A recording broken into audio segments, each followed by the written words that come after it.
It's been an eventful day. Several of the other administrators and satraps were jealous of me because I had distinguished myself before the king, and they sought to bring charges against me.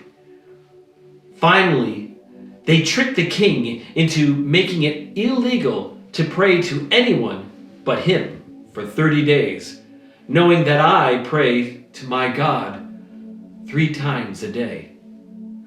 When I found out about the law, I went and prayed, giving thanks to my God, just as I had always done, even though I knew there was a consequence. I kept doing what God wanted me to do.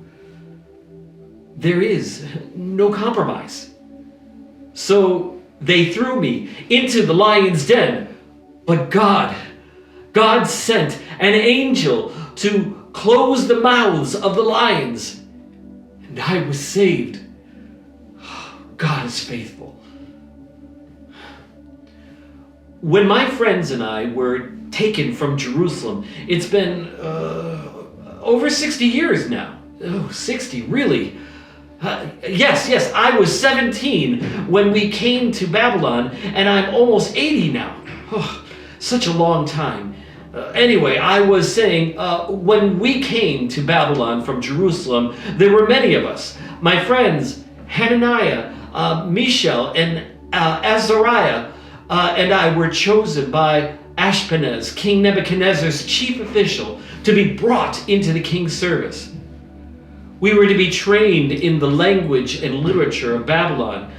You know my friends better as Shadrach, Meshach, and Abednego, and that terrible business with the fiery furnace. They changed our names, you see, when we came into the king's service. Mine was changed into Belteshazzar, though I still use my given name, Daniel.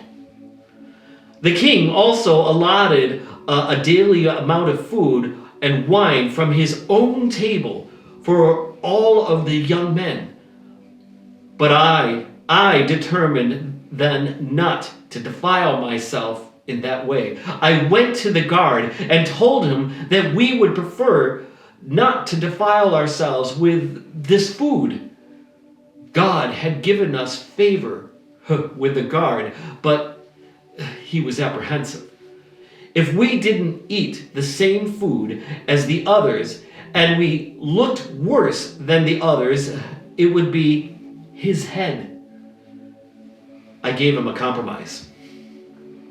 I suggested that he test us for 10 days and give us nothing but vegetables to eat and water to drink. Then he could compare us with the other youths who were eating at the king's food and drinking his wine, and he could judge us accordingly. He agreed. And for 10 days we ate as we had been taught to eat. At the end of 10 days, we were healthier and better nourished than everyone else. So the guard took away our allotment of food from the king's table and just gave us the vegetables and water. God blessed us so much and gave us understanding of language and literature. God also let me understand visions and dreams of all kinds. Why am I telling you this? God has been so good to me throughout my life. I could tell you all about it, but this is the one that sticks with me the most. We stood up for our convictions. We could have just eaten the food and drunk the wine, but God put it in us, into us a longing to do what he had given us to do. It's not easy to stand for God when everyone around you is encouraging you to do things you know aren't right. God gave us convictions, and a conscience so that we could always know the right thing to do. Don't ignore them. I wouldn't change anything that I've done to stand for God, even though it got my friends thrown into a furnace and me into a lion's den.